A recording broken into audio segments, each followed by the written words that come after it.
يا أيها الذين آمنوا إذا نودي للصلاة من يوم الجمعة فاسعوا إلى ذكر الله وذروا البيع ذلكم خير لكم إن كنتم تعلمون فإذا قضيت الصلاة فانتشروا في الأرض وابتغوا من فضل الله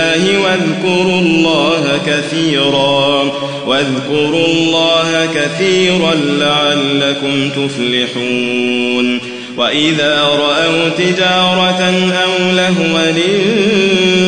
انفضوا إليها وتركوك قائما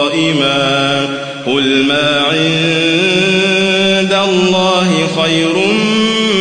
من اللهو ومن التجارة والله خير الرازقين